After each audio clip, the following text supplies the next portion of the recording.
The second space that we will see is the camera space. Okay, this is one of the nowadays most used spaces. Unity computes everything in camera space. In this case, we have to transform both position and normals using view and world transforms, while light, direction and position must be transformed together. In the picture you have a representation as the camera is always at the center of this coordinate system, and then all the objects are modified in order to correctly be expressed in this coordinate system. Almost anything must be transformed: vertex position, normals, direction, light direction and position. The only thing that we don't have to transform anything is of course the eye position, because everything is already in that.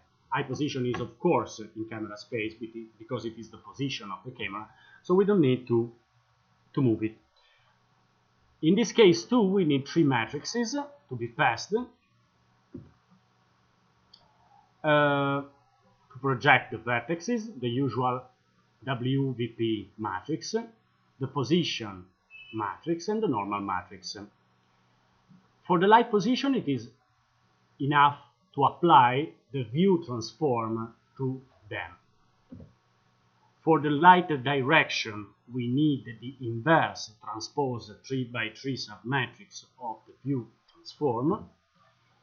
And in this case, we can usually avoid this because rarely in the view, for the view matrix, we have any scaling effect taking place. So we can just use the view transform to transform anything, almost anything.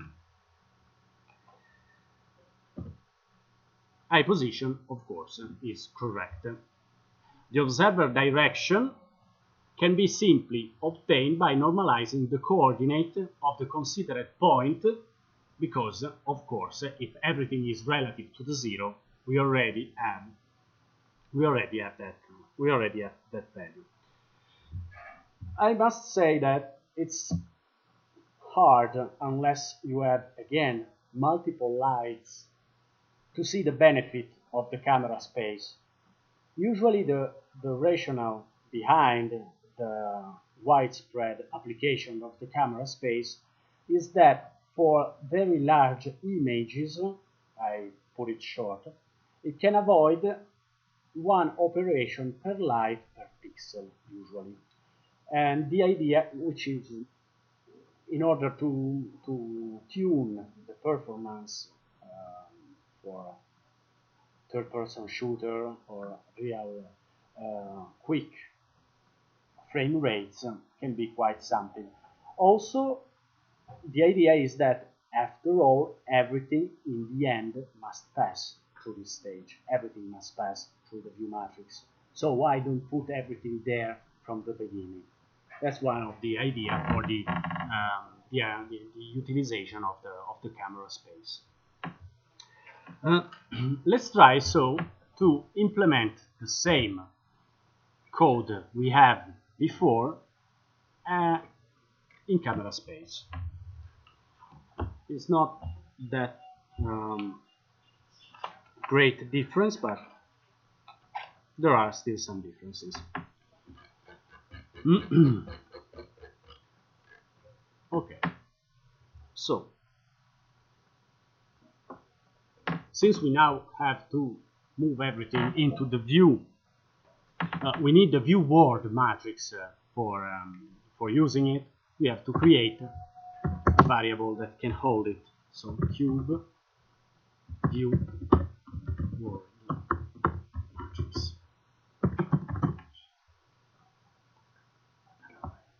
Okay. We need it one for each cube. We still need this, and since we have to modify the normals, we still have this. The advantage is that we don't need, so we have to do something like this. We don't need eye position any longer.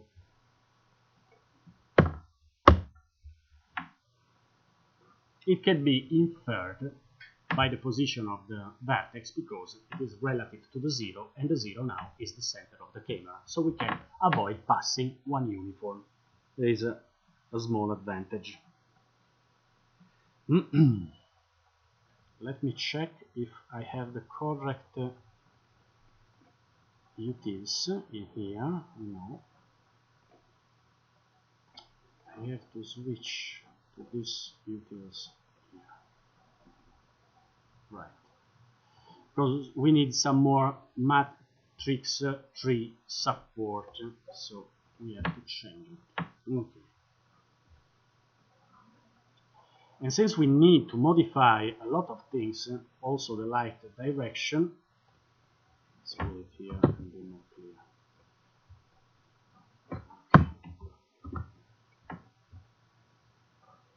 After the directional light, we need to have its value.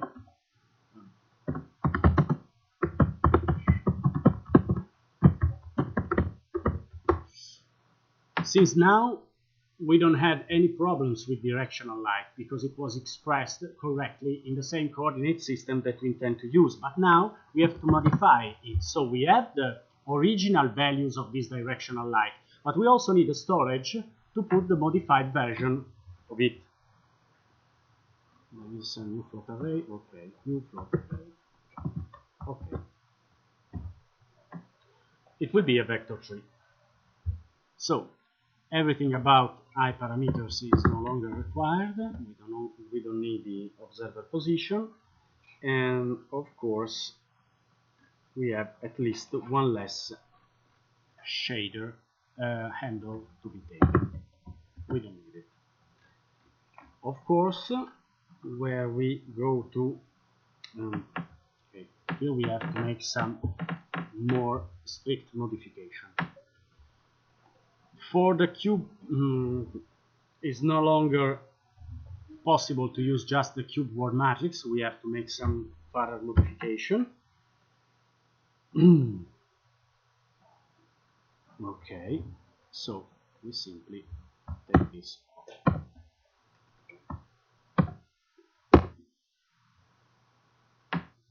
Well, no, we can leave it here. Sorry, we have to remove this one here. Let's okay.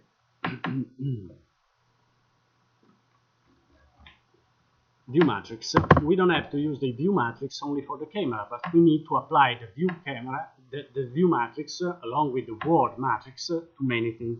So we have to introduce some new computation here. This will be the place where I'm going to make a lot of mistakes, but let's try to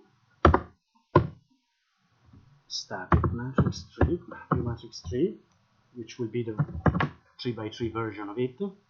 It will be, first of all, I need to use this very horrible named variable, which is sub3x3 from 4x4. Okay. Of course, you can imagine functions for. We just took the 3x3 from the 4x4 of view matrix. Then we need to modify directional light first. Directional light modified. Name is not correct.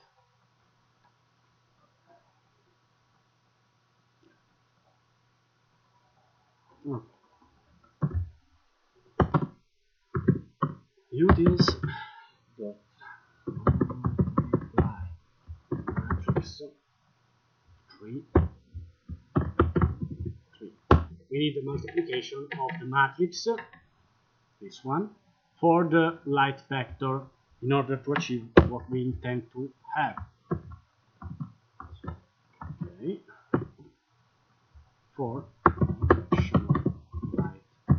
And in this way we modify the directional light. And we need to do this each time we move the camera, to recompute this each time. At this point we can modify also the cube normal matrix, which required the view matrix, and in this case it is not multiply matrices, the view matrix for the cube word matrix, the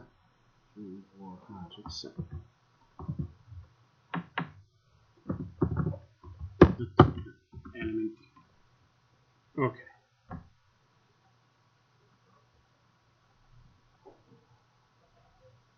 We have a projection matrix. That's not enough. We also need the cube word view matrix that we defined at the beginning.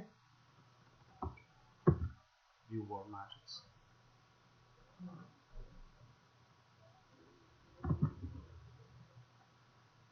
For each of the cubes, it will be a multiplication of the view matrix and the object, the cube word matrix I. Okay, so we did what was required in the slides for the correct computation, and of course no longer needed is this part here. Oh. Now we still pass to the matrix position projection matrix. This will never change. As the vertex matrix end, we cannot send just a cube, but we have to use this one here. And again, this is the same here, while here that's correct. Directional light is the directional light modified that is passed now. Okay, and the observer position doesn't exist any longer. Okay, the shaders. The vertex shader is not going to be modified. We simply pass different values in each of the element, but instead we have a slight modification here because eye position doesn't exist any longer, and the advantage that we can have is that in order to have the normalized eye direction, we can simply use the FS position, because everything starts from the origin of the axis.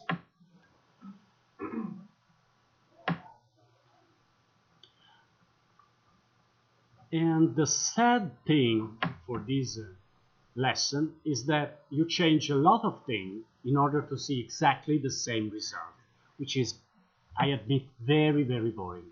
But otherwise, it's difficult to show you that you can choose whatever space, coordinate system you like. It's not just because you like it, but because you need it. It depends which kind of programs are you preparing, how many matrices computation you want to have, which is the performance that the program should have. And in different conditions, different spaces become more performative or less performative. That's why. But the results in the end will be the same. You see the same thing. The same reflection doesn't change. Okay. I want to show you now. Okay, this is just explain why you can use simply the FS position for the eye direction. Okay, the object space. The object space is the one that performs better than all the others. It's also the one that you need if you have any animating character, usually. But it's the hardest, probably, to correctly logically understand. Now we transform everything in the local coordinate system of each object. So everything, of course, about lights, not the other object. Any object remains exactly as it is. But everything about light is modified in the local coordinate system of the object. So if you have many objects and if you have many lights, this can be complicated, but in the end it pays more than the others. In this way you avoid modifying anything about the position and the normals of the object. You save the passing of two matrices at the vertex and the resulting computation about them. So it's quite performative. You simply pass the word view projection matrix. Everything else is already passed correctly, will be passed correctly, provided that in the client code you perform some modification. So vertex position and normals doesn't require any further modification. They are already in the local space that we are going to use, but we need to modify light direction, light position, and eye position. For the direction, as usual, you can use the 3x3 submatrix of the inverse transpose of the, in this case just the inverse because it's a double transposition, so just once, of the word matrix. Light position by multiplying with the inverse of the word matrix. It's somehow that I go in the opposite direction. Instead of going toward the projection, I go toward the local. And to obtain the observer direction, word and view matrix should be inverted and then applied to the origin, which is the point 0, 0, 1. Let's see how it works. The code is a little bit complicated in some part, but less in others. Okay. This is going to be the last example for today.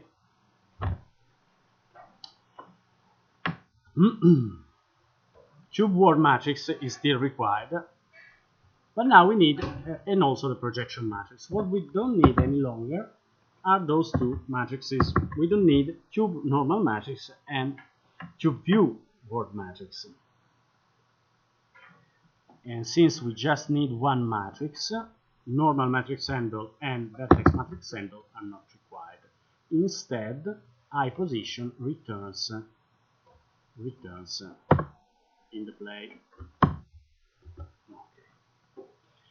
We don't need the modification of the light direction any longer.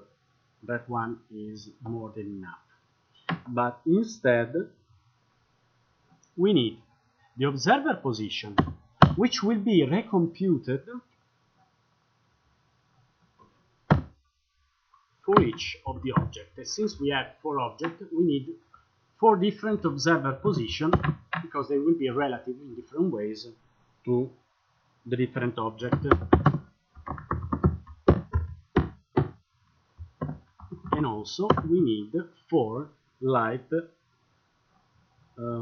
observer position, let's call it OBJ for object, and in this case directional light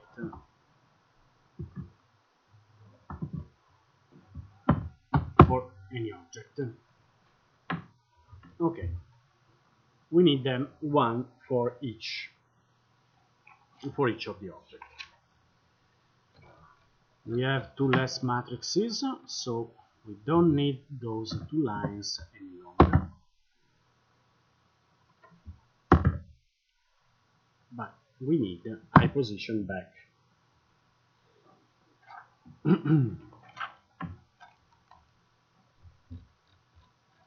Cube word matrix remains exactly the same.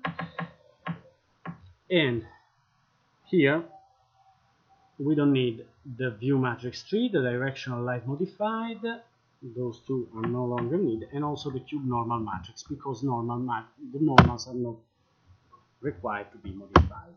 What instead we need is a temporary variable for modifying the observer position for each of of the object, which will be simply Cx, Cy, Cz 1.0. Okay.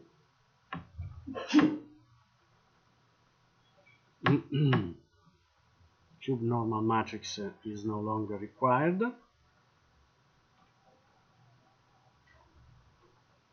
Okay.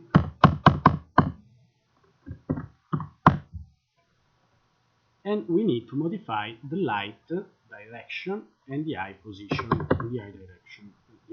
sorry. So directional light obj for all of them will be a multiplication of matrices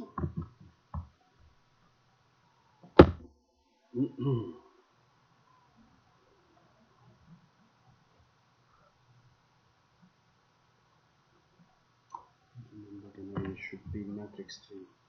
Matrix 3 does exactly the same, multiplies a matrix by a vector if they are 3. Then let's try to do this.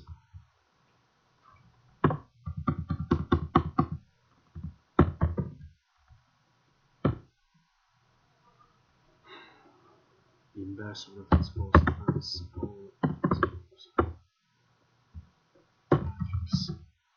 3. Ooh, yeah.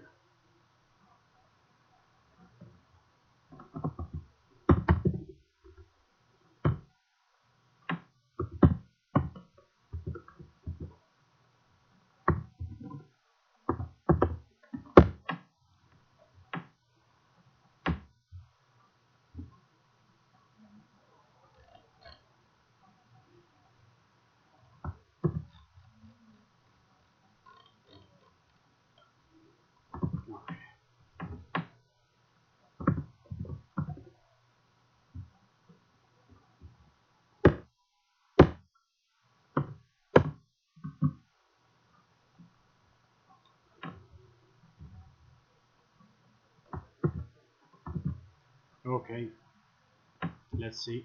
Okay, this is closed, and this is closed too. Okay. The directional light, as said in the slide, requires the multiplication of it for the transpose 3 by 3 matrix of the cube. We use the general formula because there is one cube which have a scale transformation, so in order to avoid, we can use this more expensive formula to correctly do that. And then there is observer position, obj.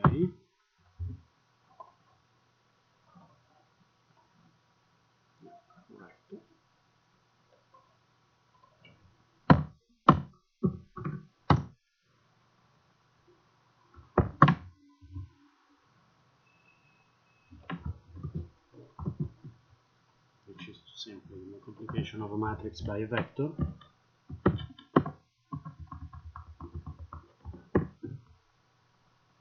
And the first term will be an inverse matrix.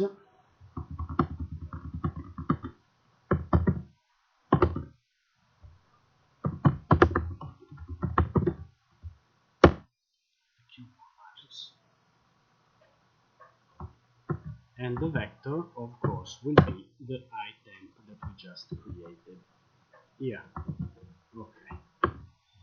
It is just complicated to write correctly those two. I probably have made a lot of mistakes, but we will see at one time. Then, during the draw call, we can remove quite a lot of things from the element that we passed. First of all, we don't need the two matrices any longer, the two extra matrices any longer. The diffuse, the specular power, of course, they remains. The directional light is no longer modified, but is obj. And also, we have double indexes. here 2 is observer position obj.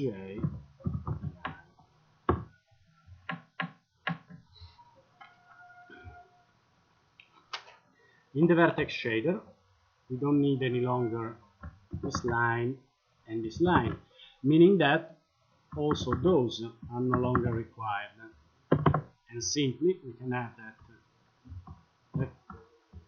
fs normal and fs position are equal to in normal and in position, saving per vertex 2 operation, which is not bad. In the vertex shader, the only thing that we have to do is to re-enable the eye position and utilize the full version of its computation.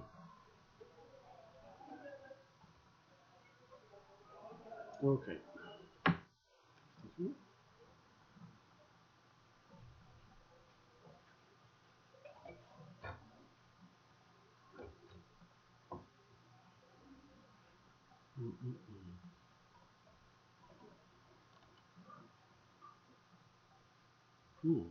Interesting. Okay.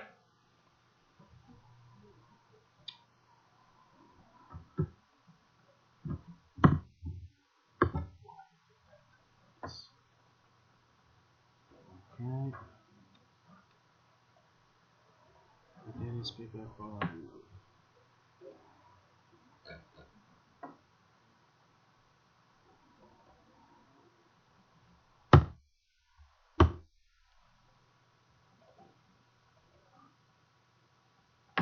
okay, a lot of mistakes, but not where I expected them.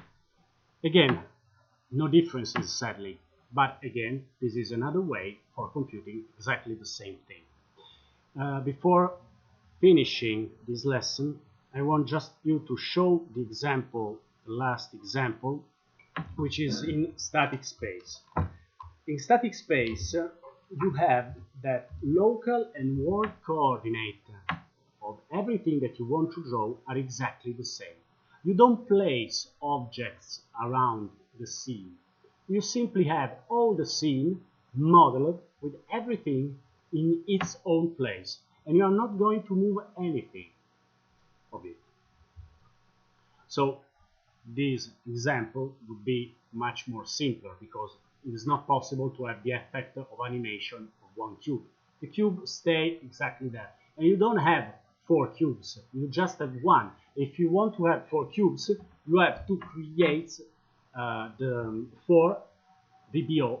Well, you should have the scene with 4 objects already. But in this case, since world and object space are the same, you have a lot of advantages. You don't need to transform matrices for position and normals, exactly as it was in object space. And you don't even need to modify anything about lights of observer position because they are already in the corrected coordinate system, which is quite an advantage. But you cannot have any animation effect. Everything except you can move lights, but you cannot move anything about the object. If you do that, you move everything. Is the most simple to use. It's limited and it's used usually in some medical scientific visualization for fixed backgrounds. For example, when you have a large and complex virtual world, you can decide to apply shaders only. Let's consider to have a landscape. This landscape is composed mainly by objects that you cannot interact with. Let's say mountains, some houses, things that you are not going to modify in any way. It's useless to waste CPU cycle for sending matrices about them that you're not going to use.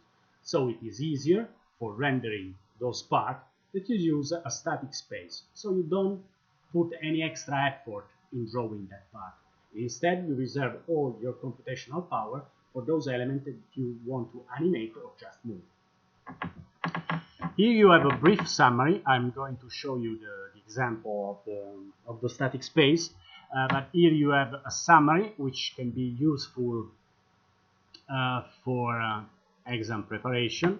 You see that there are some operations that are performed in the client code, all about light, position and direction, and all about the eye position. The direction of eye is computed in the shaders. And here you have the numbers and the type of matrices that you need to send to the vertex shader, as well with a summary of what you can find in the other slides. What we are going to see in the next lesson is that it seems a simple thing, but you have a couple of combinations. Up to now, we have seen for the Blinn part, for the specular part, the Blinn applied to static, camera, word, and object space, using only a directional light. In the next part, we will see something done, and this can be done or using the Phong method. There is a name clash between the Phong specular and the Phong method. Phong method means that you compute everything about lights in the fragment shader per fragment, so it is computed more precisely, instead of the Gouraud method, which computes lights in the vertex shader. But since it is in the vertex shader and the operations are correctly computed only on vertices and then interpolated along the other between one vertex and another, it is an approximation, faster but less precise. But it changes how you can write the shaders. So, in the previous example, you have seen almost everything about the Blinn specular, which is simple, in the different spaces, with one light. We will see other combination in our next lesson. I'll show you just the static example, which is nothing particularly epic, but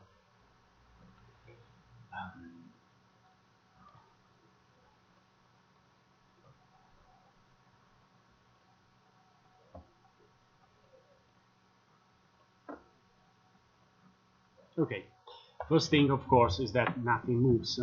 I can move the camera, but I cannot see anything else.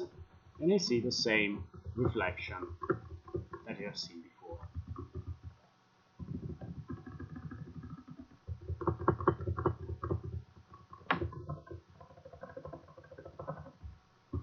Okay, that's it basically.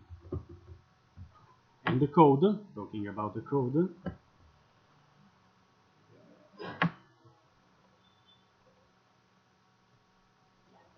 the cube definition changes. Now we have the definition. You see, instead of having just once, everything was expressed in terms of 1 or -1 in the other vertices definition. Here we brought all the modifications that were done using the word matrix directly into the cube definition, so we cannot move it from that position. We can't, but we will move the whole block of 4. This is the first big difference. And the second one is that we have a lot less handle because we pass a lot less thing. We just have the 3 matrices: perspective, projection, view, one for the whole scene, instead of having differences if we should have it for object or things like that. And of course, we don't have the animation part, which is pointless. A lot of less thing passed, but of course a less dramatic effect.